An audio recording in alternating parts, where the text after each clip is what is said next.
बिस्मिल्लाहिर्रहमानिर्रहीम। अस्सलाम वालेकुम। मैं हूं मोहम्मद साकिब एडवोकेट और आप देख रहे हैं लीगल हब। व्यूअर्स, आज का जो मेरा टॉपिक है वो है दारुल अमान। दारुल अमान क्या है, इसमें कैसे पनाह ली जा सकती है और मुलाकात का क्या तरीकाकार है। दारुल अमान अमूमन कम सिन बच्चियों या बालिग औरतों के लिए बनाया गया है जो कि तकरीबन हर जिला में मौजूद होता है।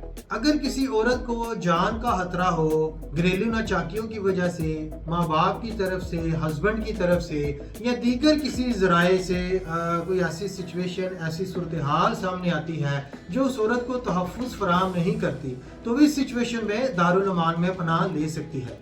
एक दफ़ा जो औरत दारुल अमान में पनाह ले लेती है, उसको उसकी इजाज़त के बगैर कोई दीगर शख्स ना ही मिल सकता है, ना ही अपने साथ लेकर जा सकता है, जब तक कि उस औरत की अपनी कॉन्सेंट, अपनी मर्जी शामिल ना हो। और उसके लिए भी इलाका मजिस्ट्रेट साहब से पहले इजाज़तनामा हासिल करना पड़ता है। और इलाका मजिस्ट्रेट साहब को जब कोई दरख्वास्त दी जाती है उस औरत से मुलाकात की, पहले तो वो उसके करीबी खूनी रिश्तेदार होने चाहिए। और जब ऐसी कोई दरख्वास्त सामने आती है तो इलाका मजिस्ट्रेट साहब जब आर्डर पास करते हैं मुलाकात का, तो उसमें ये चीज़ लाजमी मेंशन करते हैं कि with the consent of that women वो बंदा उससे मुलाकात कर सकता है, या उसके पेरेंट्स हैं, उसका हस्बैंड है, या और कोई फैमिली रिश्तेदार है। उन आर्डर्स की कंप्लाइंस के लिए जो है वो दारुल अमान में वो बंदा उस एप्लीकेशन या उस आर्डर को लेकर जाता है और दारुल अमान में उस आर्डर को जो है वो औरत को पढ़ाया जाता है, उसकी रजामंदी हासिल की जाती है। अगर वो औरत विलिंग होती है कि वो एप्लीकेंट से जो मुलाकात की, तो फिर उसकी मुलाकात कराई जाती है। अगर वो अपनी रजामंदी जाहिर नहीं करती तो फिर वो आर्डर नल एंड वाइड हो जाता है और उस औरत की मुलाकात उस एप्लीकेंट से नहीं हो सकती। इलाका मजिस्ट्रेट साहब दारुल अमान से रिपोर्ट भी तलब कर सकते हैं, उस खातून के कमेंट्स भी ले सकते हैं और उन कमेंट्स की बेस पर जो है वो आर्डर किए जा सकते हैं। उसके अलावा without taking the comments of that women order pass किए जा सकते हैं, लेकिन उन आर्डर्स पर ये लिखा जाता है कि ये अगर औरत की रजामंदी शामिल है, अगर वो मुलाकात करना चाहती है तो फिर जो है वो इसकी एप्लीकेंट से मुलाकात करवाई जाए, अदरवाइज ये आर्डर जो है वो ऑटोमेटिकली नल एंड वाइड करार दे दिया जाएगा। दारुल अमान जाने के लिए कोई भी गरीब पार्टी यानी कि कोई भी मुतासरा औरत जो है वो किसी NGO के ज़रिए भी जा सकती है, या 1544 कॉल कर सकती है कि उसे जान का खतरा है। अगर वो हस्बैंड के पास रह रही है या फैमिली के पास किसी अपने चचा, ताया या वालदैन या कोई यतीम खातून है, तो उसे ये लगता है कि उसे कुछ पर्सन की तरफ से, फैमिली की तरफ से थ्रेट है, जान का खतरा है, तो वो 15 पर कॉल करके पुलिस को तलब कर सकती है।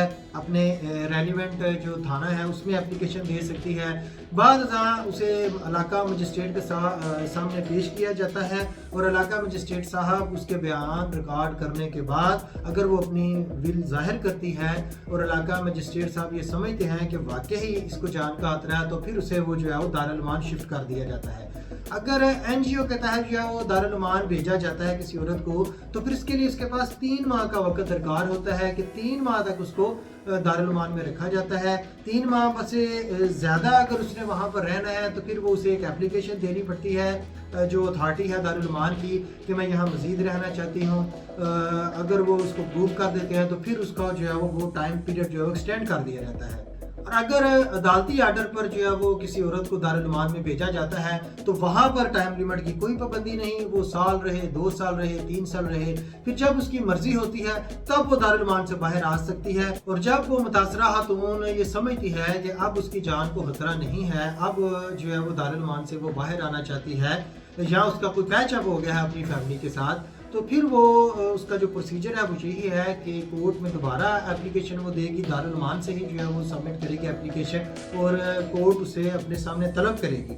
मजिस्ट्रेट साहब उसका दोबारा बयान रिकॉर्ड करेंगे और जब वो सेटिस्फाइड हो जाएंगे कि इस औरत पर दबाव नहीं है, प्रेशर नहीं है और ये अपनी मर्जी के साथ अब दारुल अमान से जाना चाहती है, सेटल डाउन हो चुके हैं सारे मामला, तो फिर उसे जो है वो इजाज़त दे दी जाती है कि वो अब फ्री हैंड है, वो जहाँ चाहे जा सकती है, अपनी मर्जी के साथ लाइफ स्पेंड कर सकती है। दारुल अमान में उस फीमेल को अगर कोई लीगल एड चाहिए होती है, खाना, रिहाइश, कपड़े वगैरह हर चीज़ उसे फ्री प्रोवाइड की जाती है। हत्ता कि उसे एक वकील भी जो है वो दिया जाता है। अगर कोई अपना वो केस प्रेजेंट करना चाहती है, कोई हरासमेंट का मामला है, कोई और कानूनी नुक्ता है, या फैमिली के अगेंस्ट या हस्बैंड के अगेंस्ट और किसी तरह के मामला है, तो वो फ्री ऑफ कास्ट उसे जो है वो लीगल एड भी फराहम की जाती है। यानी दारुल अमान स्टेट की तरफ से किसी भी मुतासरा खातून को फराहम किए जाने वाला एक शेल्टर है जो कि फ्री ऑफ कास्ट किसी मुतासरा खातून को फराहम किया जाता है। कोई भी खातून जो फिजिकली जुल्म तशद्दुद का शिकार है या कोई यतीम या बेवा है, तो स्टेट उसे ये फैसिलिटी प्रोवाइड करती है।